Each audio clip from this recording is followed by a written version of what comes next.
In early 2025, it felt like history was repeating itself. India and Pakistan, two nuclear powers, were staring each other down again. The headlines screamed about border clashes and diplomatic breakdowns. But behind the curtain of familiar news reports, a different kind of war was unfolding. A secret war fought not just with guns and soldiers, but with the weapons of tomorrow. What the 24-hour news cycle missed was the real story. While cameras focused on the border, a hidden conflict was raging. We're talking about autonomous drones, incredibly precise missiles, and a cyber war that almost brought both countries to a standstill. We now have evidence of these secret operations, and it shows how technology changed this decades-old rivalry forever. This is what you weren't told about the 2025 India-Pakistan border war. The crisis kicked off on April 22nd, 2020, in the scenic valley of Pahalgam in Indian-administered Kashmir. A terrorist attack left 26 civilians dead, most of them tourists.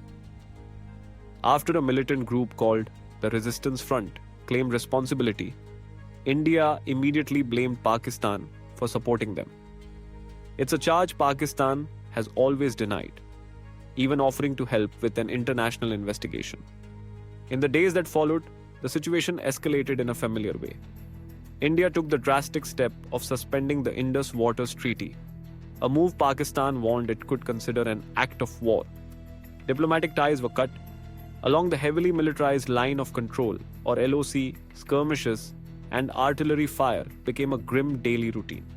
It looked like a repeat of past crises, but it wasn't. Something was very different this time. A much more dangerous chapter was about to be written. On the night of May 7, 2025, India hit back with shocking force. In a series of strikes, reportedly codenamed Operation Sindoor by some sources, the Indian military targeted 9 sites in Pakistan-administered Kashmir and deep inside Pakistan's Punjab province. The whole operation took just 25 minutes, and it was the deepest India had struck inside Pakistan since the 1971 war. But it was the way they did it that changed everything. This wasn't just a conventional bombing run, it was a showcase of modern high-tech warfare. The Indian Air Force used long-range cruise missiles while the Army launched its own notoriously fast and precise BrahMos missiles. And in a terrifying first for a major conflict between the two, loitering munitions or so-called kamikaze drones were reportedly used, hunting their targets with cold, automated precision. India insisted its strikes were surgical, hitting only militant infrastructure. Pakistan countered that the strikes hit civilian areas and mosques, causing dozens of casualties. Regardless of who was right, one thing was obvious. A technological line had been crossed, and a powerful response was now all but guaranteed. Pakistan's response was fast and came from all directions, in a campaign reportedly called Operation Banyan Marsoos. Heavy artillery slammed into Indian positions, but just like India's attack, Pakistan's counterpunch featured a new arsenal. For the first time, they fired their own short-range ballistic missiles at targets inside India. While the Indian military claimed to have intercepted most of them, the message was crystal clear. Pakistan had precision strike capabilities too. The sky itself became a new battlefield. Both sides unleashed swarms of drones and UAVs, marking the first real drone war between the two nuclear powers. Reports suggested Pakistan used armed drones to hit Indian military posts, while India scrambled to shoot down incoming threats with its air defenses. The conflict saw significant aerial activity, with fighter jets from both nations scrambling in a high-stakes chess match for control of the skies.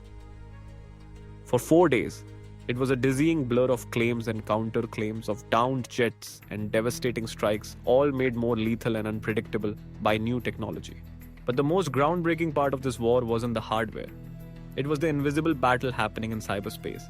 While missiles were flying, a parallel war of bits and bytes was raging on a scale never seen before between the two countries. Hacktivist groups, some state-backed and some independent, launched a relentless wave of cyber attacks. India reported a massive number of attacks during the conflict, targeting everything from defense sites and power grids to its financial systems. The websites of the Defense Ministry and the Prime Minister's office were hit. Meanwhile, pro-Pakistani hackers tried to cripple critical infrastructure, probing power networks and military communications. Indian cyber units fought back, targeting Pakistani government and military networks. But the real danger came from sophisticated state-sponsored groups. One Pakistani-linked group, APT36, reportedly used advanced malware called Crimson Rat to target Indian defense networks, trying to steal sensitive data by tricking people with phishing attacks, disguised by the crisis. It was a true multi-domain war, air, land, sea, and now cyber, and it created a terrifying new reality for modern conflict. What made this whole situation so terrifying wasn't just the tech, it was where the missiles were landing. Satellite images confirmed that strikes from both sides hit dangerously close to sensitive military sites, including air bases that are part of the nuclear command and control system.